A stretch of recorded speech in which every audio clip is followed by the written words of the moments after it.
Good evening everyone, this is CMA Priya Sen. Welcome to Gyan Sagar classes. I hope आप सब बढ़िया होंगे और खुश होंगे। हम लेके आए हैं आपके लिए पेपर 3 और पेपर 4 जो कि सीए फाउंडेशन का होता है ऑब्जेक्टिव पेपर। पेपर 1 आपका अकाउंट्स का होता है, पेपर 2 लॉ का होता है, दोनों सब्जेक्टिव होते हैं। पेपर 3 और पेपर 4 होता है आपका मैथ और इकोनॉमिक्स का, जो कि ऑब्जेक्टिव होते हैं। तो हम सोल्व करवाएंगे आपके पेपर 3 और पेपर 4 के सारे एमसीक्यू विद कंसेप्ट। तो आइए हम स्टार्ट करते हैं।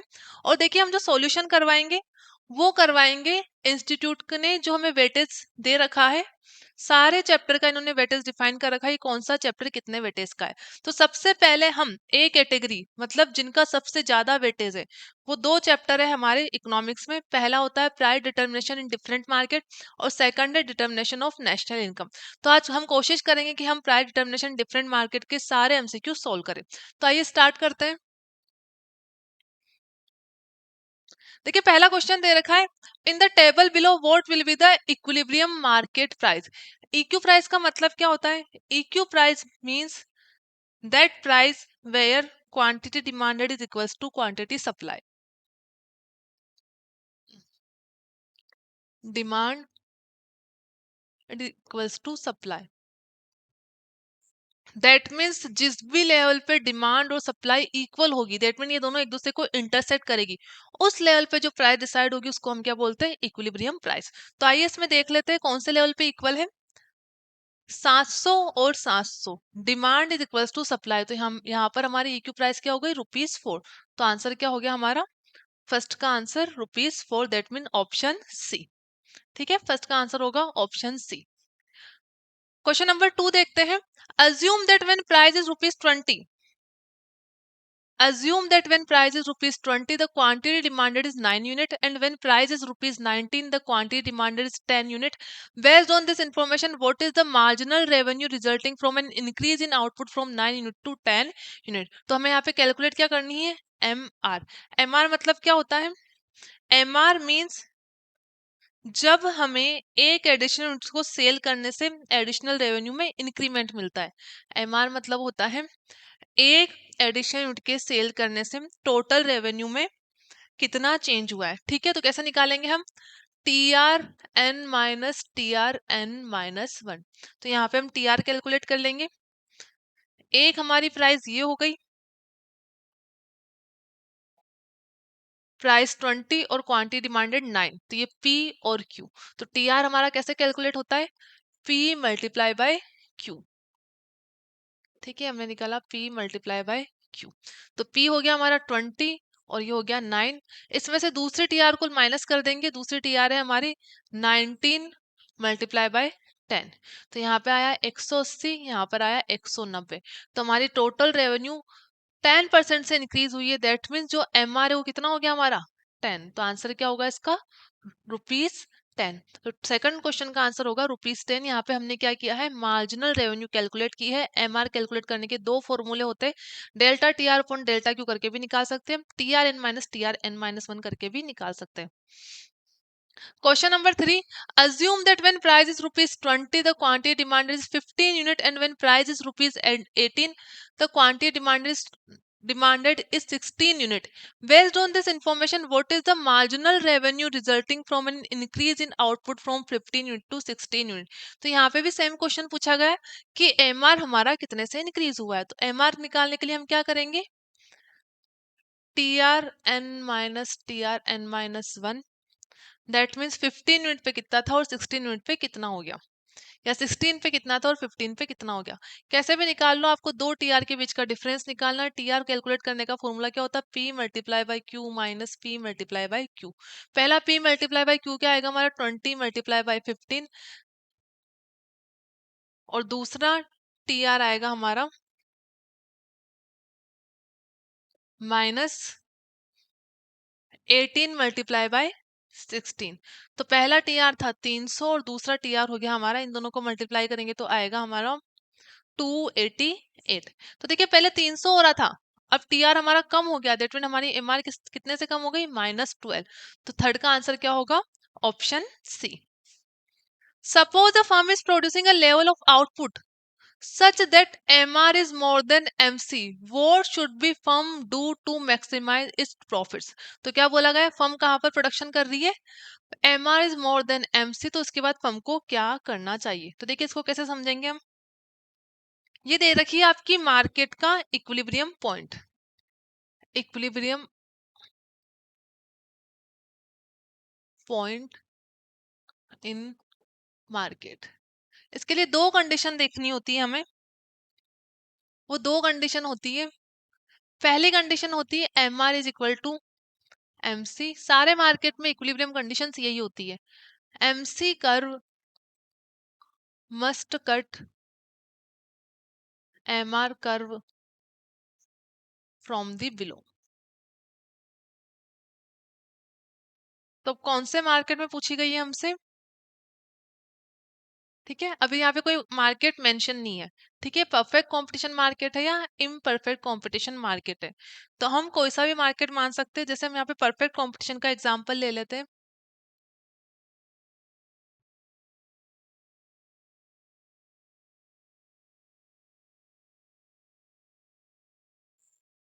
परफेक्ट कंपटीशन मार्केट का जो डिमांड कर्व होता है या AR कर्व होता है या MR कर्व होता है, वो कैसा होता है, पैरेलल टू OX एक्सिस। पहले हमने क्या बना दिया, कर्व बना दिया, ठीक है। यही हमारा AR कर्व है, यही हमारा MR कर्व है, यही हमारी क्या है, प्राइस है। तो ये MR कर्व हो गया।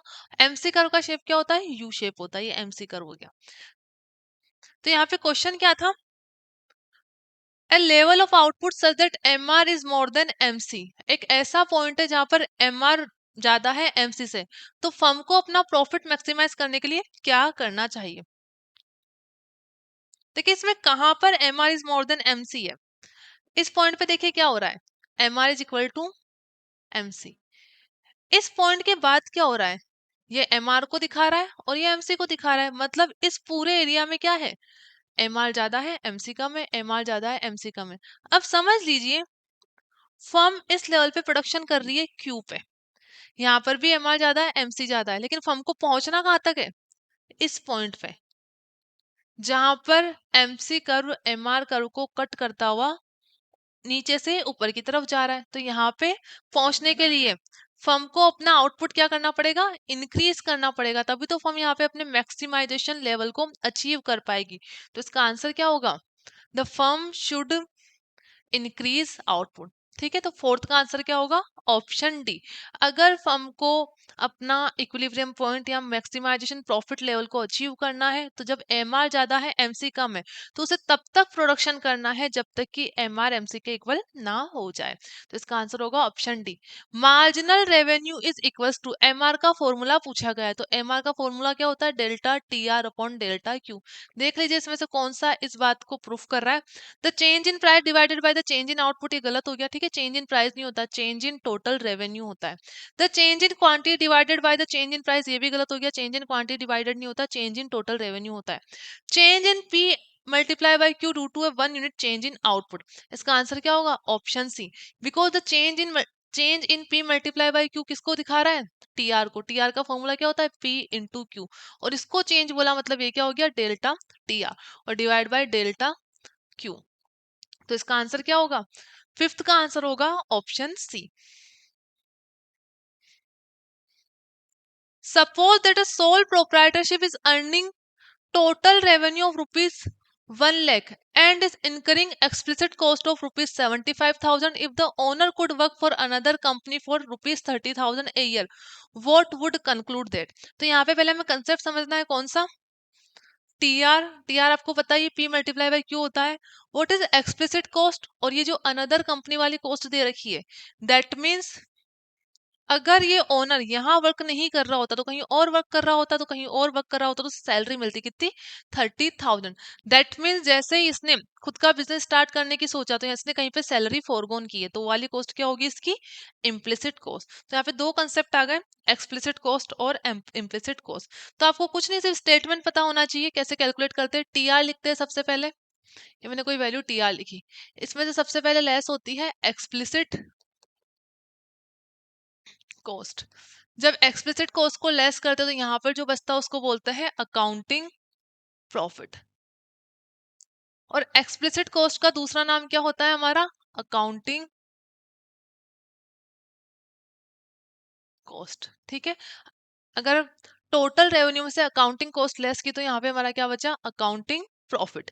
इसमें से भी अगर हम इम्प्लिसिट कॉस्ट को लेस कर देते हैं, इम्प्लिसिट कॉस्ट का मतलब होता है cost of self fund factor of production. Implicit cost opportunity cost का एक छोटा सा पार्ट होता है।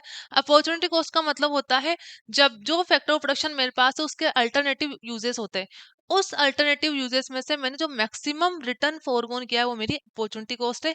इम्प्लिसिट कॉस्ट भी यही शो करता है कि मेरे जो सेल्फ फैक्टर ऑफ प्रोडक्शन थे मैंने उसको कहीं और यूज ना करके अपने ही बिजनेस में यूज कर लिया। तो कहीं और यूज करती तो मुझे कोई ना कोई रिटर्न मिलता, लेकिन मैंने अपने ही बिजनेस में यूज करा तो रिटर्न मेरा क्या हो गया, फोरगोन हो गया। उसको क्या बोलते हैं, इम्प्लिसिट कॉस्ट। तो इस क्वेश्चन में 30,000 क्या है, इम्प्लिसिट कॉस्ट। कि अगर वो पर्सन यहाँ पर काम नहीं कर रहा होता अपने बिजनेस में तो कहीं सैलरी मिल रही होती तो 30,000 हो गई इम्प्लिसिट कॉस्ट।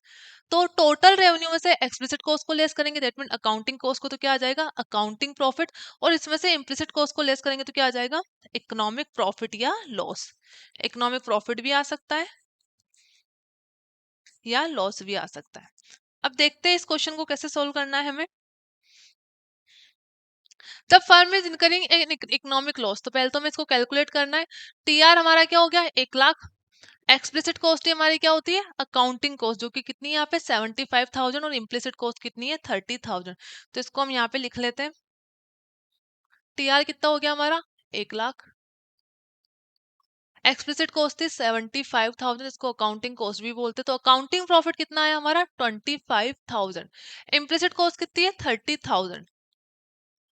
तो यहाँ पे 5,000 या 5,000 का क्या आ गया, हमें लॉस आ गया। तो इसका आंसर क्या होगा, the firm is incurring an economic loss. Six का आंसर क्या होगा, ऑप्शन ए, बिकॉज यहाँ पे फर्म को क्या हो रहा है, फर्म की टोटल रेवेन्यू कम है कंपेरेटिवली टू एक्सप्लिसिट कॉस्ट और implicit cost. Question number 7, which of the following is not an essential condition of pure competition. Pure competition मतलब परफेक्ट कंपटीशन। इसमें से कौन सी परफेक्ट कंपटीशन की इसेंशियल कंडीशन नहीं है।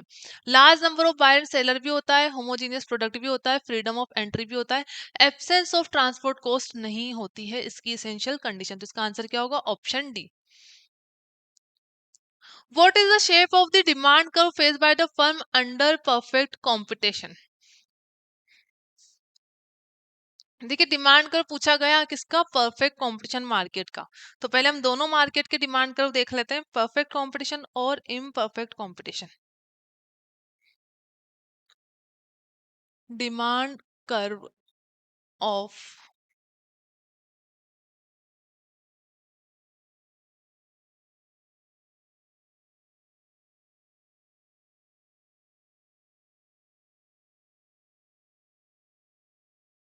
परफेक्ट कंपटीशन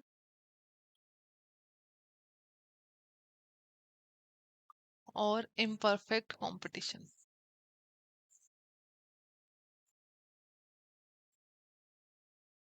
देखिए परफेक्ट कंपटीशन मार्केट में फर्म का डिमांड कर्व होता है हॉरिजॉन्टल। दैट मीन्स फर्म के पास प्राइस चेंज करने की पावर नहीं होती है। परफेक्ट कंपटीशन मार्केट की फर्म प्राइस टेकर फर्म होती है। एक बार डिमांड और सप्लाई के इंटरसेक्शन पे जो प्राइस डिसाइड हो गई, उसी प्राइस पे वो कितनी भी क्वांटिटी को सेल कर सकती है। दैट मीन्स वो उसे अगर सेल को इंक्रीज और डिक्रीज करना है और वो ये सोच के करे कि प्राइस को इंक्रीज या डिक्रीज करने पर उसकी क्वांटिटी सेल पे कोई इम्पैक्ट पड़ेगा, तो ऐसा नहीं होता है। बिकॉज परफेक्ट कंपटीशन मार्केट में सारे सेलर बिल्कुल होमोजेनियस प्रोडक्ट सेल करते हैं। तो यहाँ पर प्राइस चेंज करने की कोई भी पावर किसी भी सेलर के पास नहीं होती है। बट इम्परफेक्ट कंपटीशन में सेलर के पास प्राइस चेंज करने की पावर होती है। बावजूद इसके अगर सेलर को अपनी सेल इंक्रीज करनी है तो उसे प्राइस क्या करनी पड़ती है, डिक्रीज करनी पड़ती है।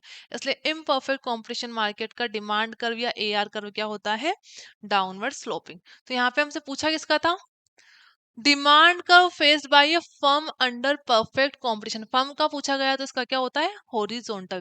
क्वेश्चन नंबर 8 का आंसर होगा option A. Which is the first order condition for the profit of firm to be maximum.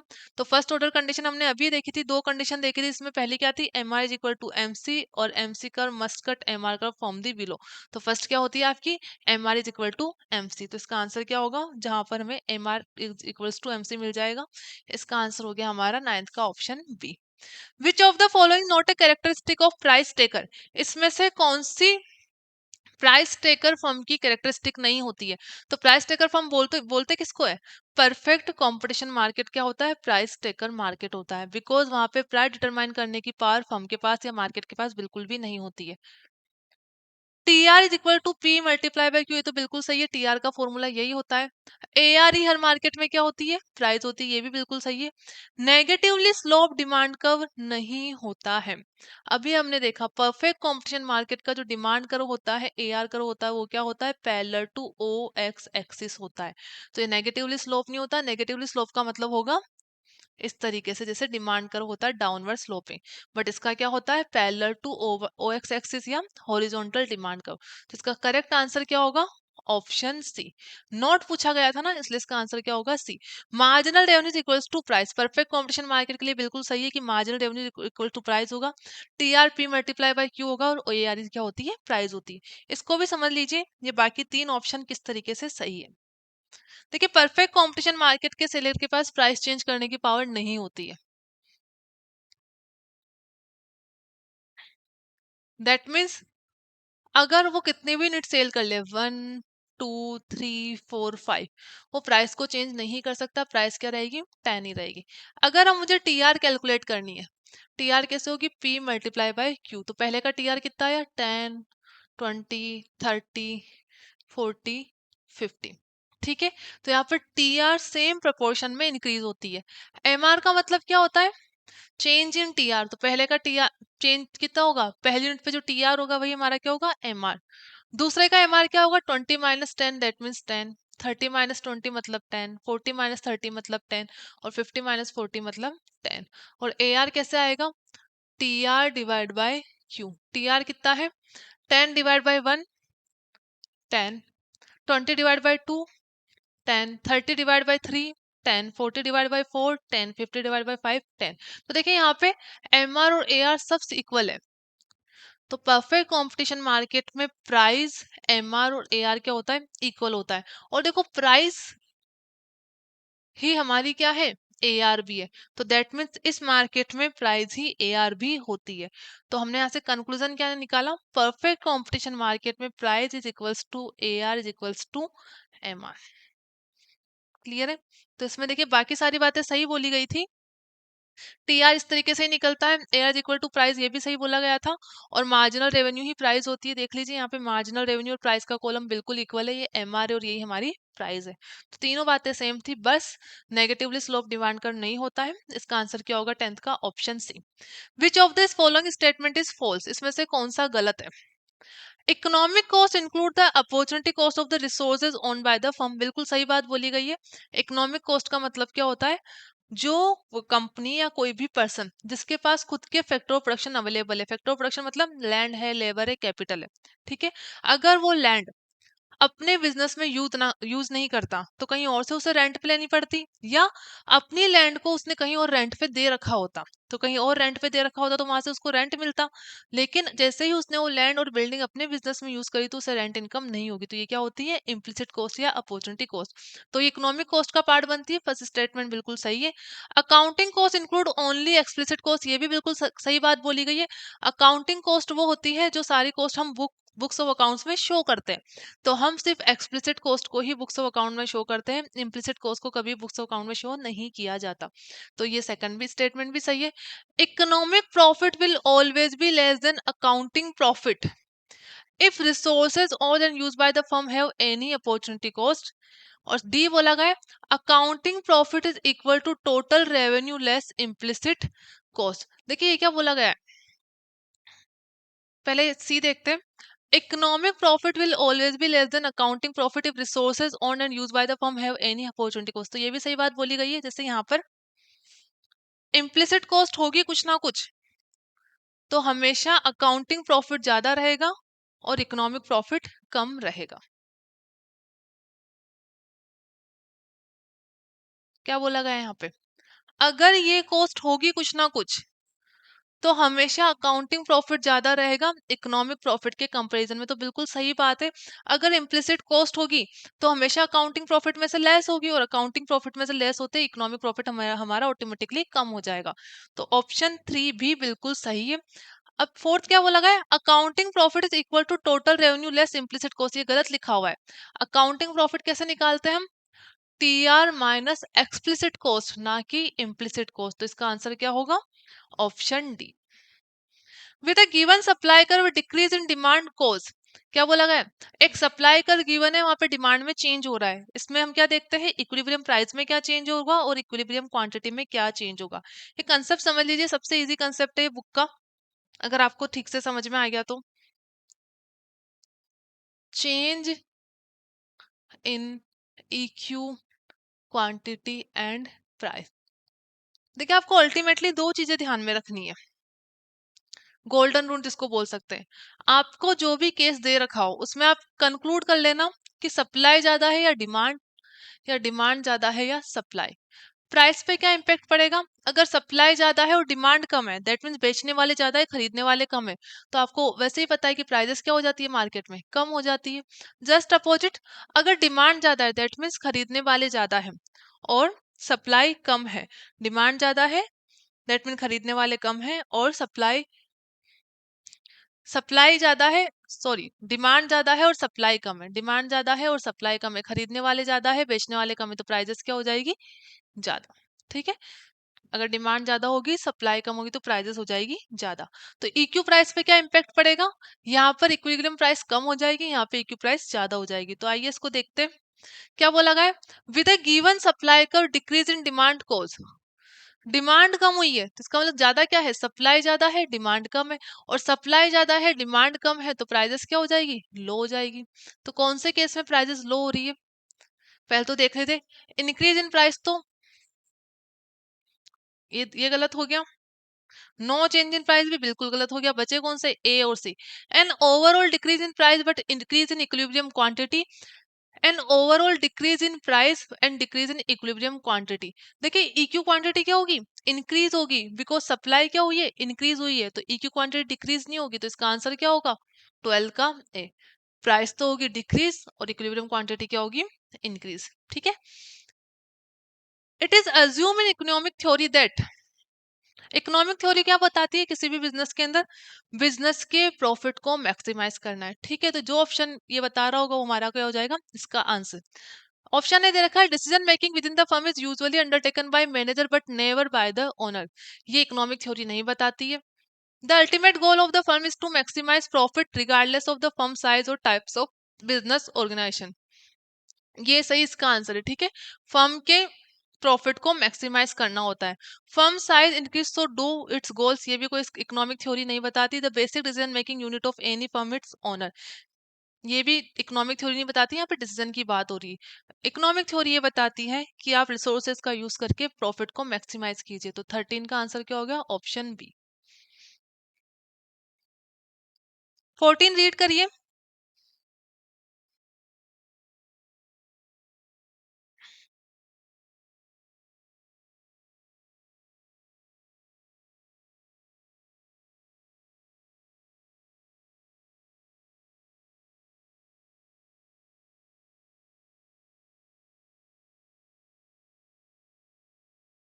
14 देखिए,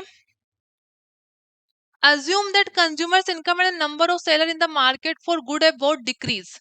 देखिए क्या हुआ है, इनकम भी डिक्रीज हो गई और sale of the market for good भी डिक्रीज हो गए। Based upon this information we can conclude with certainty that the equilibrium, क्या प्राइस इंक्रीज होगी, ठीक है, प्राइस के बारे में तो हम कुछ बोल ही नहीं सकते ना, इनकम कम हुई है और सेलर भी कम हुआ है, तो अल्टीमेटली डिमांड कम होगी या सप्लाई कम होगी, तो प्राइस का हमें कुछ नहीं पता। क्वांटिटी क्या इंक्रीज होगी, नहीं, क्वांटिटी क्या हो जाएगी, डिक्रीज हो जाएगी, बिकॉज जैसे इनकम कम हुई लोग डिमांड भी कम करेंगे और सप्लायर की सप्लाई कम हो गई तब भी सप्लाई कम हो जाएगी, तो अल्टीमेटली क्या होगा, क्वांटिटी डिक्रीज होगी बिकॉज सेलर भी कम हो गए और लोगों की इनकम भी कम हो गई। तो 14 का आंसर क्या होगा, option D. If supply increase in a greater proportion than demand, क्या बोला गया? सप्लाई इंक्रीज हुई है ग्रेटर प्रोपोर्शन देन डिमांड। तो ज्यादा क्या है? सप्लाई ज्यादा है, डिमांड कम है। तो देखिए सप्लाई ज्यादा है, डिमांड कम है, तो इक्यू क्वांटिटी तो क्या होगी? इंक्रीज। बट इक्यू क्वांटिटी तो क्या होगी? इंक्रीज। बट इक्यू प्राइस क्या होगी? डिक्रीज। सप्लाई ज्यादा है, डिमांड कम है, तो क्वांटिटी तो इंक्रीज हो गई, बट इक्यू प्राइस क्या होगी? कम, बिकॉज बेचने वाले लोग ज्यादा है, खरीदने वाले लोग कम है। तो किसमें ये ऑप्शन दे रखा है, वही हमारा करेक्ट आंसर होगा। इक्यू क्वांटिटी विल इंक्रीज और EQ price will decrease. EQ quantity increase किसमें दे रखा है? पहला क्या दे रखा है? The new equilibrium price and quantity will be greater than the original equilibrium price and quantity. इसमें दोनों को इंक्रीज कर दिया, ये गलत हो गया। The new equilibrium price will be greater than the original equilibrium price. The new equilibrium price will be greater than the original equilibrium price, but equilibrium quantity will be higher। यहाँ पे भी दोनों को हायर दे रखा है, ये भी नहीं होगा। हमें तो क्या देखना है? जहां पर प्राइस तो होगी कम और सप्लाई होगी ज्यादा। यहाँ पे दोनों को लोअर दे रखा है, ये भी नहीं होगा। The new equilibrium price will be lower, ये वाला करेक्ट है, ठीक है। EQ प्राइस तो हो जाएगी कम और EQ क्वांटिटी क्या हो जाएगी? ज्यादा। इसका आंसर होगा option D. 16, assume that in the market for good Z there is a simultaneous increase in demand and the quantity supply, the result will be। क्या बोला गया? डिमांड भी ज्यादा हो गई, सप्लाई भी ज्यादा हो गई।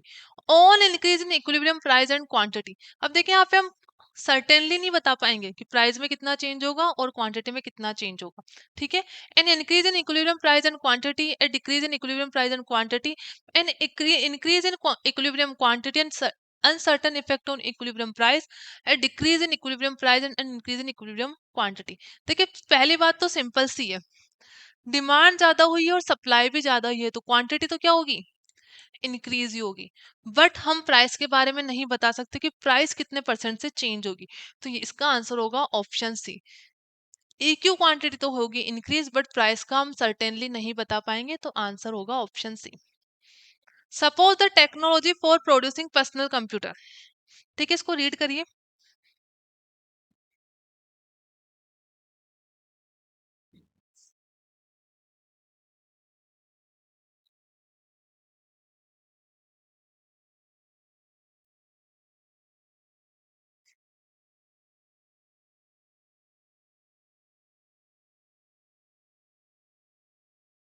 Suppose the technology for producing personal computer improve.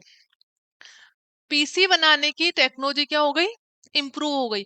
Eight the same time individual discover new use for the personal computer. देखो टेक्नोलॉजी इंप्रूव होगी तो कॉस्ट कम होगी, तो पर्सनल कंप्यूटर की कॉस्ट हो गई कम, ठीक है। Eight the same time individual discover new users for personal computer. जब न्यू यूजर्स पता लगेंगे तब डिमांड क्या होगी? इंक्रीज। दूसरा, जब कॉस्ट ऑफ प्रोडक्शन कम होगी तब भी डिमांड क्या होगी? Increase. So that there is greater utilization of personal computer, which of the following will happen to equilibrium price and equilibrium quantity। तो देखिए क्या होगा। अब आपको पता है प्राइस का तो हम नहीं बता पाएंगे, लेकिन ये जरूर पता है क्वांटिटी क्या हो जाएगी? इंक्रीज होगी। तो क्वांटिटी इंक्रीज कहाँ पे दे रखा है? ये रहा। Quantity will increase, price can not be determine, ठीक है। प्राइस के बारे में हम नहीं बता पाएंगे, लेकिन हमें ये जरूर पता है अगर न्यू यूजर्स डिस्कवर हुए तो डिमांड तो इंक्रीज होगी, तो डिमांड इंक्रीज होगी तो सप्लाई भी क्या होगी? इंक्रीज। तो इसका आंसर होगा option C. Question number 18, which of the following is not a condition of perfect competition. Perfect competition की कंडीशन कौन सी है? नहीं है, नोट पूछा गया, ठीक है। तो आपको पता है कि परफेक्ट कॉम्पिटिशन मार्केट वो मार्केट होता है जहां पर एक ही गुड्स को बेचने के लिए लार्ज नंबर ऑफ सेलर होते हैं, लार्ज नंबर ऑफ बायर होते हैं उसको खरीदने वाले। दूसरा यहाँ पर AR MR और P इक्वल होता है। जो भी सेलर गुड्स सेल कर रहा है वो सारे क्या होते हैं? अपने आप में बिल्कुल होमोजीनियस होते हैं, आइडेंटिकल होते हैं। तो लार्ज नंबर ऑफ फर्म्स बिल्कुल सही दे रखा है। परफेक्ट मोबिलिटी ऑफ फैक्टर्स, ये भी बिल्कुल करेक्ट है, बिकॉज परफेक्ट कॉम्पिटिशन मार्केट में जो सेलर होता है उसके जो फैक्टर ऑफ प्रोडक्शन होते हैं वो परफेक्टली मोबाइल होते हैं। दैट मीन्स अगर वो एक बिजनेस में यूज ना करे तो उसको दूसरे बिजनेस में भी यूज कर सकता है। तो सेकंड भी सही दे रखा है। Informative advertisement to ensure that consumer have good information, ये बात गलत है, ठीक है। यहाँ पर एडवर्टाइजमेंट की जरूरत नहीं पड़ती है। परफेक्ट कॉम्पिटिशन मार्केट में कोई एडवर्टाइजमेंट नहीं होता, बिकॉज बायर को पहले से ही गुड्स की परफेक्ट नॉलेज होती है। तो इसका आंसर होगा ऑप्शन सी। नोट पूछा गया था ना, तो ऑप्शन सी होगा। Freedom of entry and exit into and out of the market, ये बिल्कुल सही बोला गया है कि इस मार्केट में फ्री एंट्री और फ्री एग्जिट होता है। तो ए बी डी तो करेक्ट है, बट सी इसकी कैरेक्टरिस्टिक नहीं होती है। विच of the following not a characteristic of a perfectly competitive market. ऊपर कंडीशन पूछा गया था, पे कैरेक्टरिस्टिक पूछा गया था, दोनों ही मिलते जुलते क्वेश्चन है। Large number of firms in the industry, बिल्कुल सही बोला गया है, लार्ज होते हैं। Output of the firms are perfect substitute for one another, ये भी बात बिल्कुल सही है। जब सारी इंडस्ट्री बिल्कुल आइडेंटिकल गुड्स बना रही है तो सारे गुड्स क्या हो गए, एक दूसरे के परफेक्ट सब्स्टिट्यूट हो गए। तो ऑप्शन बी भी सही है। नोट पूछा गया, हमें नोट ध्यान रखना है। Firms face downward sloping demand curve, ये बिल्कुल गलत बात है। वाई? बिकॉज हमने देखा कि परफेक्ट कंपटीशन मार्केट में फर्म का demand curve parallel to OX axis होता है, इसको हम हॉरिजॉन्टल डिमांड कर्व बोलते हैं। और ऐसा क्यों होता है? बिकॉज इस मार्केट में फर्म प्राइस को चेंज नहीं कर सकती। बिकॉज परफेक्ट कंपटीशन मार्केट वाली फर्म क्या होती है, प्राइस टेकअप फर्म होती है। तो इसका आंसर क्या होगा, option C. Resources are very mobile, ये भी बिल्कुल सही है, हमसे नॉट पूछा गया था, इसलिए इसका आंसर क्या होगा, option C. Which of the following not a characteristic of monopolistic competition. Monopolistic competition कौन सा मार्केट होता है? वहां पढ़ने से पहले एक बार हम मार्केट्स के बारे में देख लेते हैं। कंपटीशन के बेसिस पे मार्केट दो टाइप के होते हैं। On the basis of competition market are two types.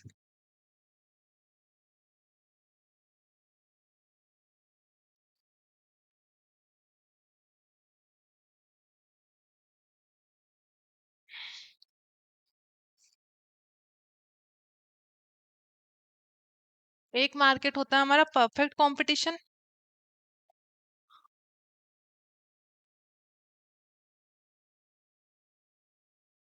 और other one is imperfect competition. Imperfect competition भी फर्दर डिवाइडेड होता है, इसको हम तीन पार्ट में ही मान सकते हैं और चार में ही मान सकते हैं। बिकॉज जो एक मार्केट होता है ड्यूपोली, वो ओलिगोपोली मार्केट का ही पार्ट होता है। तो अभी हम इसको चार में ही देख लेते हैं, ठीक है।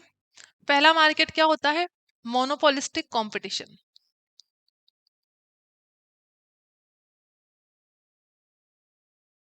दूसरा मार्केट होता है हमारा ओलिगोपोली। थर्ड होता है ड्यूओपोली।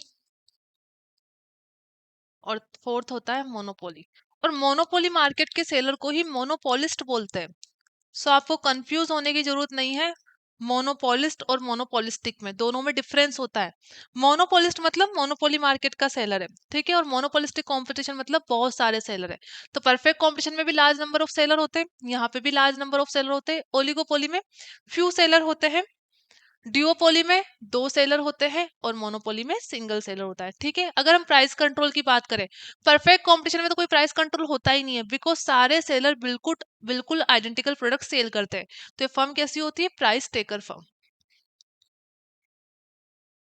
ये सारी फर्म कैसी होती है, price maker.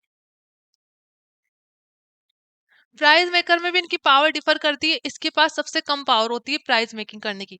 Because monopolistic competition market वो मार्केट होता है जहां पर सेलर तो बहुत सारे होते हैं, उनका बेस प्रोडक्ट भी सेम होता है, बट गुड्स में थोड़ा बहुत डिफरेंशिएशन होता है। किस केस में? उनका नाम अलग हो सकता है, साइज अलग हो सकता है, कलर अलग हो सकता है। जैसे हम साबुन का एग्जांपल ले, सोप की, तो मार्केट में सोप की बहुत सारी ब्रांड्स है या बहुत सारे आपको वेराइटीज मिल जाएगी। जैसे डव हो गया, लक्स हो गया, मामाअर्थ हो गया, सिंथोल हो गया, और भी बहुत सारे साबुन आपको मिल जाएगी, ठीक है। तो यहाँ पर बेस्ट प्रोडक्ट साबुन तो सेम है, बट उनके नाम भी अलग है, कलर भी अलग है, शेप भी अलग है। तो कौन से मार्केट में चल गए, मोनोपोलिस्टिक कंपटीशन मार्केट में। ओलिगोपोली मार्केट में वो फर्म्स आती है जो मार्केट में कुछ ही है, जैसे मोबाइल नेटवर्क, जो नेटवर्क प्रोवाइड करवाती कंपनीज, वो कंपनीज हो गई। इसके अलावा ऑयल एंड पेट्रोलिंग कंपनीज हो गई, और इसके अंदर सीमेंट कंपनीज आ जाएगी, ठीक है। तो जो कुछ ही इंडस्ट्री उसको किसमें डालते हैं हम, ओलिगोपोली में। ऑटोमोबाइल सेक्टर भी कहाँ पे आता है, इसी के अंदर आता है। ड्यूपोली मार्केट में होती है दो ही इंडस्ट्री, और मोनोपोली में क्या होती है, सिर्फ सिंगल फर्म। तो इसमें सबसे ज्यादा प्राइस कंट्रोलिंग पावर होती है, बिकॉज इस मार्केट में एक ही सेलर होता है। बाकी इसमें इससे कम होती है। इसमें ओलिगोपोली में मोनोपोली से कम होती है, बट मोनोपोलिस्टिक कंपटीशन से ज्यादा होती है, और मोनोपोलिस्टिक कंपटीशन में सबसे कम होती है। और परफेक्ट कंपटीशन के पास तो प्राइस चेंज करने की पावर होती ही नहीं है। हमसे पूछा क्या गया कि कौन सी मोनोपोलिस्टिक कंपटीशन की कैरेक्टरिस्टिक नहीं है। देखिए नेगेटिव क्वेश्चन पूछे जा रहे हैं। Ease of entry into the industry, बिल्कुल सही बात है। जैसे परफेक्ट कंपटीशन मार्केट में फ्री एंट्री और फ्री एग्जिट होता है, इस वजह से उससे लॉन्ग रन में क्या होता है, नॉर्मल प्रॉफिट होता है। Same condition monopolistic competition market में है, इस मार्केट में फ्री एंट्री और फ्री एग्जिट होती है और लॉन्ग रन में हमेशा क्या होगा, नॉर्मल प्रॉफिट। तो ये बात बिल्कुल सही बोलेगी है। प्रोडक्ट डिफरेंशिएशन भी होता है। Relatively large number of seller, ये भी बिल्कुल सही बोला गया है। अभी तक तो तीनों सही है। होमोजीनियस प्रोडक्ट, ये गलत बात है, ठीक है। होमोजीनियस प्रोडक्ट इस मार्केट में नहीं होते, परफेक्ट कंपटीशन मार्केट में होते। मोनोपोलिस्टिक कंपटीशन मार्केट के प्रोडक्ट में डिफरेंशिएशन होता है। तो इसका आंसर क्या होगा, 20 का डी। मोनोपोली में arise in product market because, कौन से केस में मोनोपोली अराइज हो सकती है। ऑप्शन है, मोनोपोली का मतलब single seller. A significantly important resources for the production of the commodities owned by a single firm, बोला गया है अगर सारे इंपॉर्टेंट रिसोर्सेज ओन्ड कर ले सिर्फ सिंगल फर्म, इस केस में मोनोपोली राइज हो सकती है, बिल्कुल हो सकती है। The government have given the firm patent right to produce the commodity, अगर गवर्नमेंट ने किसी एक ही इंडस्ट्री को कोई पेटेंट राइट दे रखा है, पेटेंट मतलब किसी पर्सन ने जब इन्वेंशन किया था, इन्वेंशन करने के बाद उसने अपने फॉर्मूले का पेटेंट ले लिया, तो जिस पर्सन ने इन्वेंशन किया था उस चीज को उस फॉर्मूले से वही प्रोड्यूस कर सकता है। तो ऐसा करने से क्या होता है, पेटेंट देने से किसी भी पर्सन की मार्केट में मोनोपोली क्रिएट हो जाती है। ये भी बिल्कुल सही बोला गया। The cost of production and economies of scale make production by a single producer more efficient, तो अगर किसी पर्सन की बात इकोनॉमीज ऑफ स्केल्स होगी, दैट मीन्स इकोनॉमिक स्केल का मतलब क्या होता है, वो इस तरीके से प्रोडक्शन करता है कि उसकी पर यूनिट कॉस्ट सबसे कम आती है। तो ये भी सही है, ये भी सही है और ये भी सही है। तो इसका आंसर क्या होगा, option D, all of the above. Next question read करिए।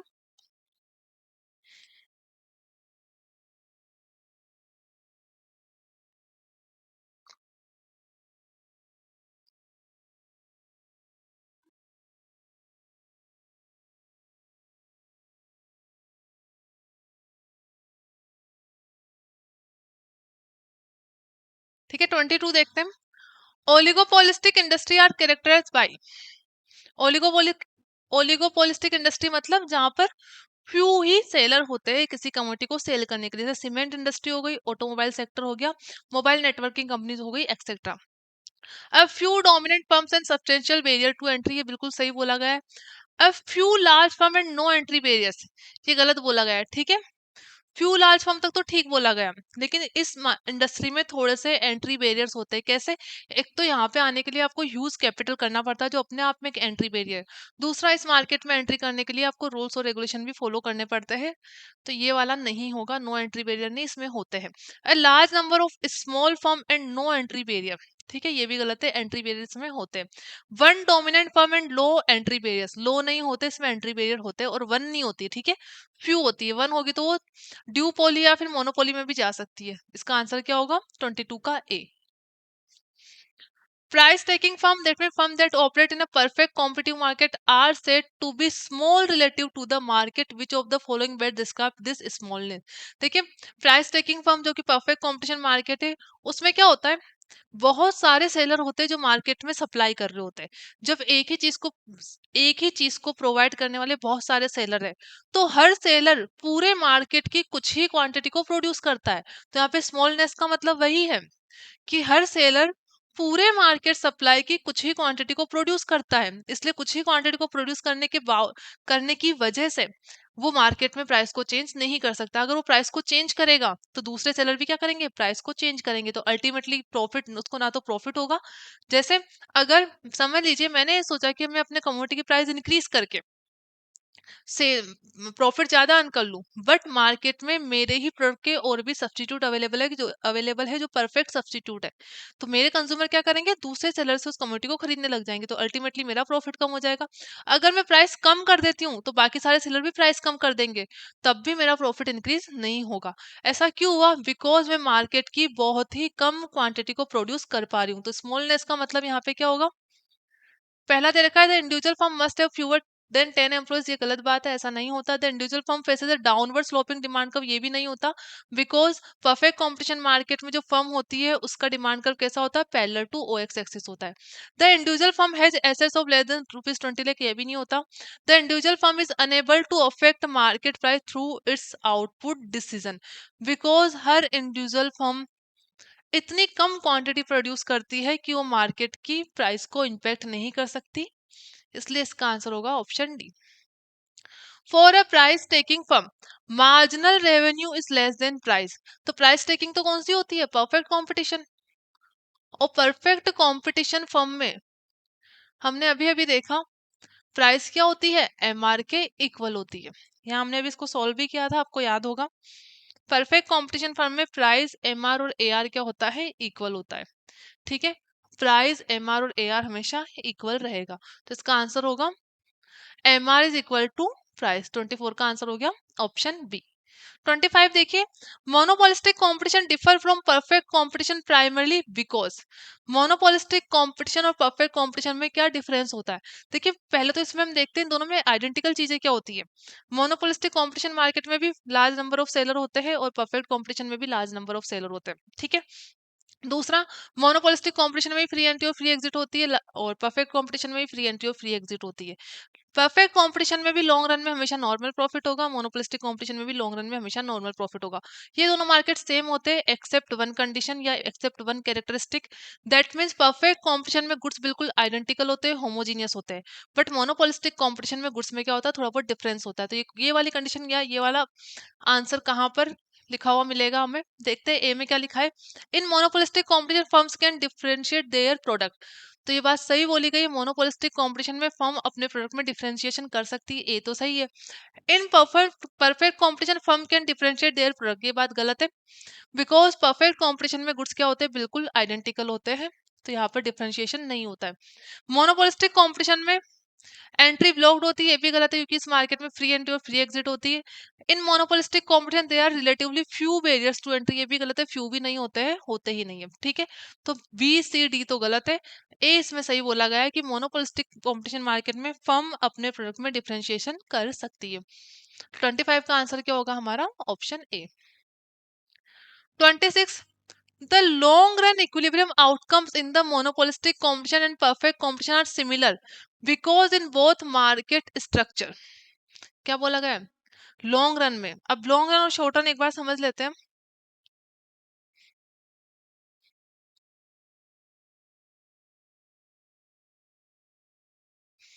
परफेक्ट कंपटीशन और मोनोपोलिस्टिक कंपटीशन में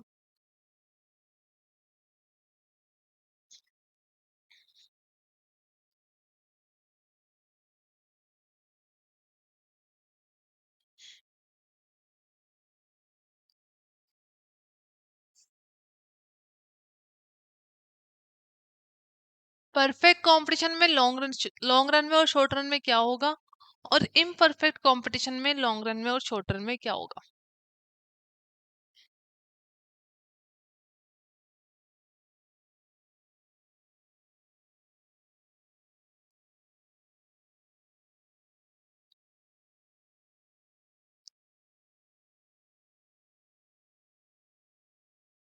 ठीक है, परफेक्ट कंपटीशन में शॉर्ट रन देख लेते हैं पहले, और फिर लॉन्ग रन, और फिर यहाँ पे शॉर्ट रन देख लेंगे, और फिर यहाँ पे लॉन्ग रन। देखिए, शॉर्ट रन में कुछ भी हो सकता है, इन्हीं मार्केट में नहीं, किसी भी मार्केट में। कुछ भी का मतलब एबनॉर्मल प्रॉफिट भी हो सकता है, नॉर्मल प्रॉफिट भी हो सकता है, और लॉस भी हो सकता है।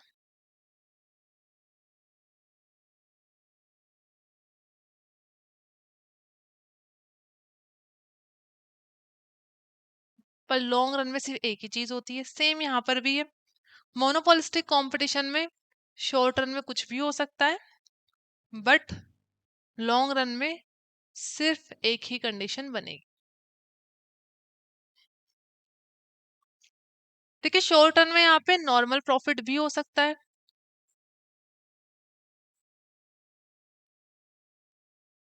एबनॉर्मल प्रॉफिट भी हो सकता है, और लॉस भी हो सकता है। ठीक है, लेकिन लॉन्ग रन में हमेशा क्या होगा? Normal profit. Again, monopolistic competition market में शॉर्ट रन में नॉर्मल प्रॉफिट भी हो सकता है, एबनॉर्मल प्रॉफिट भी हो सकता है, लॉस भी हो सकता है, बट लॉन्ग रन में हमेशा क्या होगा? नॉर्मल प्रॉफिट होगा। ठीक है, अभी हमें पता कैसे लगता है कि नॉर्मल प्रॉफिट है, अब नॉर्मल प्रॉफिट है या लॉस है? तो देखिए नॉर्मल प्रॉफिट, अब नॉर्मल प्रॉफिट और लॉस को कंपेयर करने के लिए हमें देखना होता है टीआर और टीसी में कंपैरिजन। अगर टीआर हमारा इक्वल है, टीआर हमारा इक्वल है टीसी के, ठीक है, if TR is equal to TC, यहाँ पे हमने कहा TR is equal to TC, तो इसको क्या बोलेंगे? Normal profit. अगर TR is more than TC है तो इसको क्या बोलेंगे? Abnormal profit. अगर TR is less than TC है तो इसको क्या बोलेंगे? लॉस। और नॉर्मल प्रॉफिट वापस कैसे होगा? TR is equal to TC, तो लॉन्ग रन में तो हमेशा नॉर्मल प्रॉफिट होगा। सेम कंडीशन यहाँ पे होगी। नॉर्मल प्रॉफिट का मतलब क्या हुआ?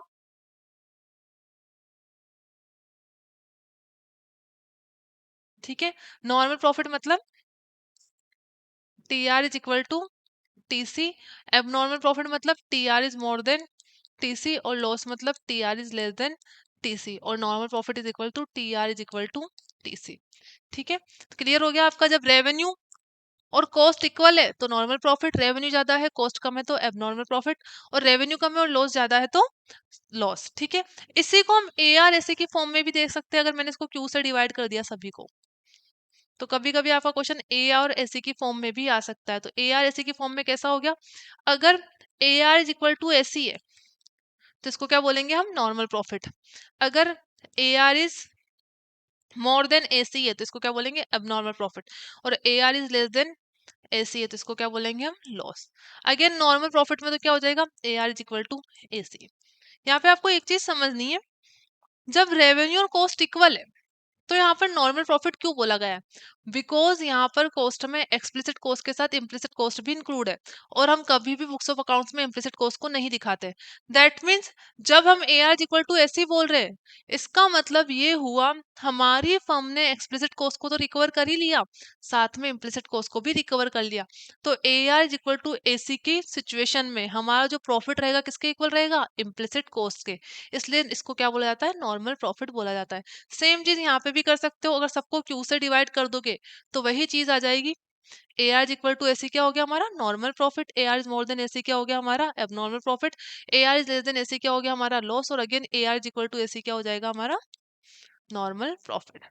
तो क्वेश्चन देखते हैं वापस। The long run equilibrium outcome in the monopolistic competition and perfect competition are similar because in both market structure। Similar कैसे हुआ? देखिए इसमें भी लॉन्ग रन में क्या होता है? हमेशा नॉर्मल प्रॉफिट परफेक्ट कंपटीशन में, और यहाँ पर भी हमेशा क्या होता है? लॉन्ग रन में नॉर्मल प्रॉफिट होता है। तो इसमें हमेशा नॉर्मल प्रॉफिट होने का रीजन क्या रहता है? देखते हैं। The efficient output level will be produced in the long run. Firms will be producing at minimum average cost. Firms will only earn a normal profit. Firms realise all economic scale. तो इसका answer क्या होगा? C, firms will only earn normal profit because long run equilibrium में दोनों ही market में long run में हमेशा क्या होता है? नॉर्मल प्रॉफिट होता है।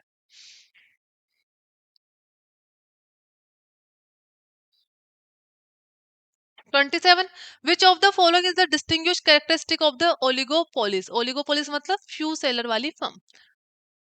इसमें से कौन सी एक ऐसी कैरेक्टरिस्टिक है जो सिर्फ ओलिगोपोली मार्केट में ही पाई जाती है, जो बिल्कुल दूसरे मार्केट से इसको अलग करती है?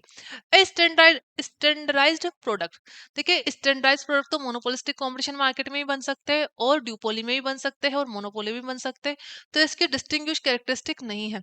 The goal of profit maximisation, जो जब भी कोई बिजनेस या कोई पर्सन बिजनेस करता है तो उसका गोल क्या होता है? Profit maximisation. तो ये तो डिस्टिंग्विश तो नहीं है, ये तो सभी फर्म की होती है। The interdependency among firm, downward sloping demand curve face by the firm. इन दोनों में से हमें पता लगाना है क्या होगा। डिस्टिंग्विशिंग पूछा गया है जो सबसे अलग है।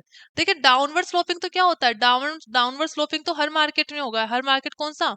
इम्परफेक्ट कंपटीशन मार्केट में। इनपरफेक्ट कंपटीशन मार्केट में क्या क्या आ गया? मोनोपोलिस्टिक कंपटीशन, ओलिगोपोली, ड्यूपोली और मोनोपोली। ठीक है, चार मार्केट आ गई। चारों ही मार्केट में डिमांड कर्व कैसा बनता है? डाउनवर्ड स्लोपिंग बनता है। सिर्फ परफेक्ट कंपटीशन मार्केट में हमारा demand curve parallel to O X axis बनता है, अदरवाइज सारे ही इम्परफेक्ट कंपटीशन मार्केट में कैसा बनता है? डाउनवर्ड स्लोपिंग बनता है। तो हमसे तो ओलिगोपोली मार्केट की पूछी गई है, डाउनवर्ड स्लोपिंग डिमांड कर्व तो सारे ही इम्परफेक्ट कंपटीशन मार्केट का होता है, तो ये भी नहीं होगा। तो बचा क्या? The interdependency among firm. अब इसको समझिए, इसका आंसर सी क्या होगा। ओलिगोपोली मार्केट में क्या होती है?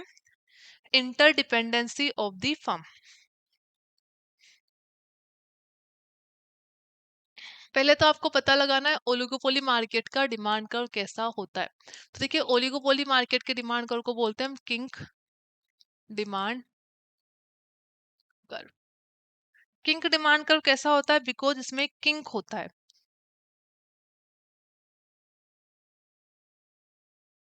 ये हो गया हमारा ओ एक्स एक्सिस, ये हो गया हमारा ओ वाई एक्सिस। ठीक है, ये हमारा हो गया किंक डिमांड। यहाँ से देखिए बहुत सारे एमसीक्यूज बनते हैं, इसको ध्यान से समझिएगा। ये हो गया हमारा किंक।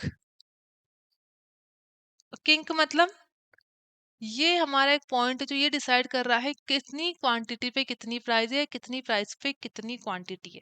तो ओ वाई एक्सिस पे हम क्या दिखाते हैं? प्राइस। तो मैंने यहाँ पे पी प्राइस लिख दिया, और ओ एक्स एक्सिस पे हम क्या दिखाते हैं? क्वांटिटी। तो मैंने यहाँ पे क्वांटिटी को मेंशन कर दिया।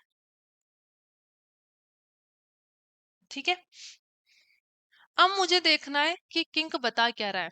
एक्चुअल में इंटरडिपेंडेंसी इस किंक की वजह से ही होती है। कैसे? देखिए, हर ओलिगोपोली मार्केट के सेलर को पी प्राइस रखनी होगी, बिकॉज वो पी प्राइस पे क्या कर सकता है? क्यू क्वांटिटी सेल कर सकता है। अगर कोई भी सेलर अपनी प्राइस को इंक्रीज करता है प्रॉफिट ज्यादा करने के लिए, तो क्या इम्पैक्ट पड़ेगा? समझ लीजिए, एक सेलर ने क्या करी, अपनी प्राइस को पी से पी वन कर दिया। ठीक है, ये हमने कर दिया पी से पी वन। देखिए, पी से पी वन करते ही इसकी डिमांड क्या हो गई? कम हो गई। अब आप दोनों का गैप देखिए बीच में। यहाँ का गैप अगर मैं इसको 10% मानूं, अगर इसने 10% से प्राइस को इंक्रीज किया, तो यहाँ पे इसकी डिमांड 12% से कम हो गई है। तो ये ऊपर वाला पार्ट जो है किंक का, उसमें देखिए percentage change in demand is more then percentage change in price. तो यहाँ पे अगर मैं ई की वैल्यू कैलकुलेट करूंगी तो क्या आएगा? E is more then one. That means अगर कोई भी ओलिगोपोली मार्केट का सेलर अपनी प्राइस को चेंज करता है, तो उसकी जो परसेंटेज चेंज इन डिमांड होगा वो प्राइस से ज्यादा होगा। इसलिए उसका प्रॉफिट अचीव करने का जो मोटिव था वो उसको अचीव नहीं कर पाएगा।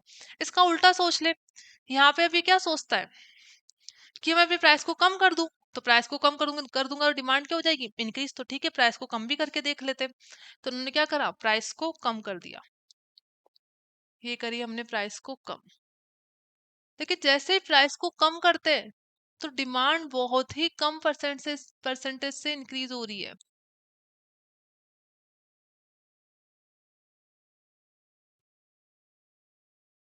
देखा आपने? जैसे यहाँ पर पी से पी टू कर दिया, तो यहाँ से क्यू से क्यू टू हो गई। ये पहले यहाँ पे क्यू वन थी। अगर यहाँ पर प्राइस 10% से डिक्रीज करते हैं, तो डिमांड देखिए 5% से ही इंक्रीज हो रही है। अगर मैं यहाँ पर फॉर्मूला लगाऊं इलास्टिसिटी का, percentage change in quantity demanded upon percentage change in price, तो 5% डिवाइड बाई 10% कितना आएगा? 0.5। और 0.5 मतलब ई क्या आएगी हमारी? Less than one. तो इसलिए इस मार्केट में फर्म क्या करती है? प्राइस को लेके इंटरडिपेंडेंस रहती है। और प्राइस रिजिड रखने का कंसेप्ट रहता है, वो भी कहाँ पे आता है? ओलिगोपोली मार्केट के अंदर आता है। बिकॉज अगर एक फर्म प्राइस को इंक्रीज करती है, तो ऐसा तो है नहीं इस मार्केट में दूसरे सेलर अवेलेबल नहीं है। इस मार्केट में दूसरे सेलर भी अवेलेबल है, भले ही कुछ है लेकिन कुछ तो है ना। तो जैसे ही ये एक फर्म अपनी प्राइस इंक्रीज करती है, इसके कंज्यूमर किसी दूसरी फर्म के पास परचेस करने लग जाता है। तो इसकी प्राइस इंक्रीज होते इसकी डिमांड बहुत ज्यादा कम हो जाती है, तो इसका प्रॉफिट अल्टीमेटली कम हो जाता है। दूसरा, जैसे ही ये प्राइस डिक्रीज करती है, अदर फर्म भी प्राइस को डिक्रीज कर देती है, इसलिए इसकी डिमांड बहुत ज्यादा इंक्रीज नहीं हो पाती। इसलिए इस मार्केट में प्राइस क्या रहती है? रिजिड रहती है। अगर आपसे पूछा जाए प्राइस रिजिडिटी का कंसेप्ट कौन सा है या कौन से मार्केट में, तो वो भी ओलिगोपोली मार्केट में है। प्राइस इंटरडिपेंडेंसी का कंसेप्ट भी किसमें है? ओलिगोपोली मार्केट में है। किंक से पहले इसकी ई क्या होती है? मोर देन वन होती है, और किंक के बाद इसकी ई लेस देन वन होती है। अब देखिए क्वेश्चन को सोल्व करते हैं।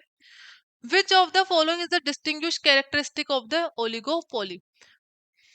स्टैंडर्डाइज प्रोडक्ट तो सारे मार्केट में होता है, तो इसकी डिस्टिंग्विश नहीं होती, तो सब में ही होता है। गोल ऑफ भी प्रॉफिट मैक्सिमाइजेशन सभी फर्म का होता है। द इंटरडिपेंडेंसी अमंग फर्म भी, इंटरडिपेंडेंसी अमंग फर्म्स इस मार्केट में होती है, अदर में नहीं होती। डाउनवर्ड स्लोपिंग डिमांड का तो सारे इम्परफेक्ट कंपटीशन में होता है। तो डिस्टिंग्विश कौन सा करना है? 27 ऑप्शन सी। ठीक है, तो इसका आंसर क्या होगा? Option C. In which firm of the market structure is the degree of control over the price of its product by a firm very large? तो पूछा गया कौन से मार्केट स्ट्रक्चर में डिग्री ऑफ कंट्रोल क्या होता है?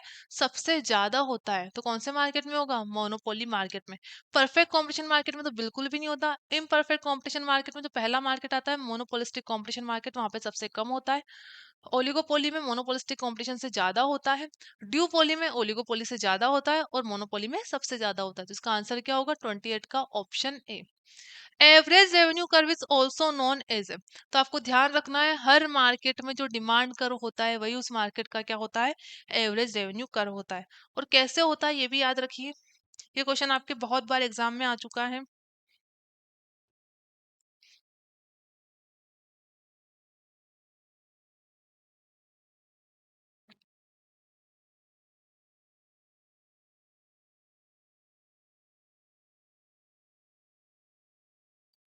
ये तो हो गया हमारा परफेक्ट कंपटीशन मार्केट में एआर कर्व।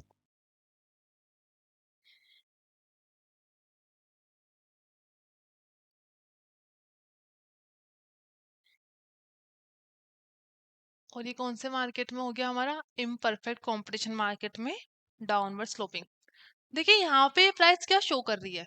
यहाँ पे ये प्राइस वाली लाइन ये शो कर रही है आप क्यू क्वांटिटी बेचो तब भी प्राइस पी रहेगी, Q1 सेल करो तब भी पी रहेगी, Q2 सेल करो तब भी पी रहेगी, Q3 सेल करो तब भी पी रहेगी। दैट मीन्स आप कितनी भी क्वांटिटी सेल कर लो प्राइस चेंज नहीं होगी।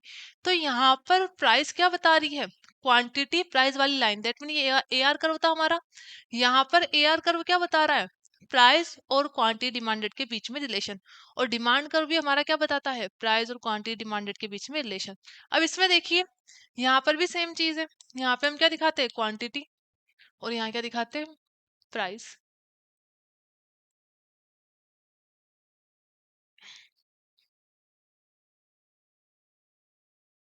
अगर प्राइस पी है तो क्यू क्वांटिटी सेल होगी, प्राइस कम हो गई तो क्वांटिटी इंक्रीज हो जाएगी, प्राइस और कम हो गई तो क्वांटिटी और इंक्रीज हो जाएगी, प्राइस और कम हो गई तो प्राइस क्वांटिटी और कम हो जाएगी। तो यहाँ पर भी जो हमारा ए आर कर्व है डाउनवर्ड स्लोपिंग क्या बता रहा है? प्राइस और क्वांटिटी डिमांडेड के बीच में रिलेशन। इसलिए हर मार्केट में जो एवरेज रेवेन्यू कर्व होता है वो उसका डिमांड कर्व भी होता है। ये बात आपको ध्यान रखनी है, पास्ट एग्जाम में काफी बार आ चुका है। 29 का आंसर क्या होगा? Option B. Under which of the following forms of market structure does a firm have no control over the price? कौन से मार्केट में फर्म का कोई कंट्रोल नहीं होता प्राइस के ऊपर? तो कौन सा मार्केट होता है? Perfect competition.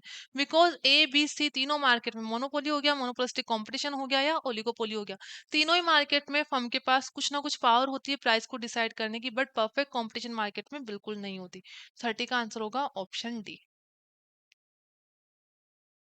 ठीक है, तो आज हम 30 क्वेश्चन रखते हैं, बाकी इसके आगे वाले क्वेश्चन हम कल सॉल्व करेंगे। ठीक है।